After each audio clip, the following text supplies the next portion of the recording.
అవునండి, వాళ్ళే అధికారంలో ఉండాలి, వాళ్ళే గొడ్డలి తీసుకొని అందరినీ వాళ్ళకి అగెయిన్స్ట్గా ఉన్న వాళ్ళందరినీ నరికేయాలి, వాళ్ళే సింగిల్ ప్లేయర్గా ఉండాలి. ఇదేనా భారతి గారి స్ట్రాటజీ? ఇదేనా? అంతే కదా.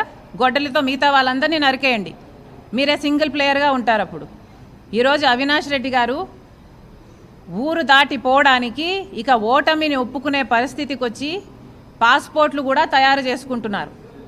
ఆయన ఊరి దాటిపోవడానికి ఎలా అయితే నేను తప్పించుకొని పోగలను, నేను ఓడిపోతే నా అరెస్ట్ ఖాయం అన్న పద్ధతిలో ఉంది వాళ్ళ పరిస్థితి. ఇప్పుడు నేను ఆంధ్ర రాష్ట్ర ప్రజలకు కాదు, కడప ప్రజలకు చెప్తున్నాను, అవినాష్ రెడ్డి గెలిస్తే నేరం గెలిచినట్టు, రాజశేఖర రెడ్డి బిడ్డ ఓడిపోతే నేరం గెలిచినట్టు. కడప ప్రజలందరూ ఆలోచన చేయాలి. మీ ఎంపీని కలవడానికి మీ జిల్లాలోనే మీకు వీలుండాలి అంటే రాజశేఖర రెడ్డి బిడ్డకు ఓటేయండి. మీ ఎంపీని కలవడానికి మీరు జైలుకి వెళ్ళాలి అంటే అవినాష్ రెడ్డికి ఓటేయండి. అవునండి, వాళ్ళే అధికారంలో ఉండాలి, వాళ్ళే గొడ్డలి తీసుకొని అందరినీ వాళ్ళకి అగెయిన్స్ట్గా ఉన్న వాళ్ళందరినీ నరికేయాలి, వాళ్ళే సింగిల్ ప్లేయర్గా ఉండాలి. ఇదేనా భారతి గారి స్ట్రాటజీ? ఇదేనా? అంతే కదా. గొడ్డలితో మిగతా వాళ్ళందరినీ నరికేయండి, మీరే సింగిల్ ప్లేయర్గా ఉంటారు. అప్పుడు ఈరోజు అవినాష్ రెడ్డి గారు ఊరు దాటిపోవడానికి ఇక ఓటమిని ఒప్పుకునే పరిస్థితికి వచ్చి పాస్పోర్ట్లు కూడా తయారు చేసుకుంటున్నారు. ఆయన ఊరి దాటిపోవడానికి ఎలా అయితే నేను తప్పించుకొని పోగలను, నేను ఓడిపోతే నా అరెస్ట్ ఖాయం అన్న పద్ధతిలో ఉంది వాళ్ళ పరిస్థితి. ఇప్పుడు నేను ఆంధ్ర రాష్ట్ర ప్రజలకు కాదు, కడప ప్రజలకు చెప్తున్నాను, అవినాష్ రెడ్డి గెలిస్తే నేరం గెలిచినట్టు, రాజశేఖర రెడ్డి బిడ్డ ఓడిపోతే నేరం గెలిచినట్టు. కడప ప్రజలందరూ ఆలోచన చేయాలి.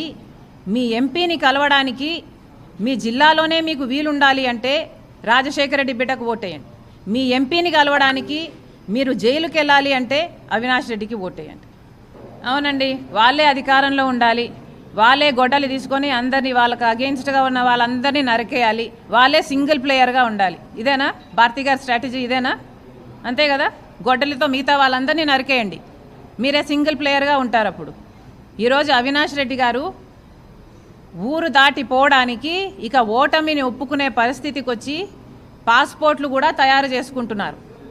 ఆయన ఊరి దాటిపోవడానికి ఎలా అయితే నేను తప్పించుకొని పోగలను, నేను ఓడిపోతే నా అరెస్ట్ ఖాయం అన్న పద్ధతిలో ఉంది వాళ్ళ పరిస్థితి. ఇప్పుడు నేను ఆంధ్ర రాష్ట్ర ప్రజలకు కాదు, కడప ప్రజలకు చెప్తున్నాను, అవినాష్ రెడ్డి గెలిస్తే నేరం గెలిచినట్టు, రాజశేఖర రెడ్డి బిడ్డ ఓడిపోతే నేరం గెలిచినట్టు.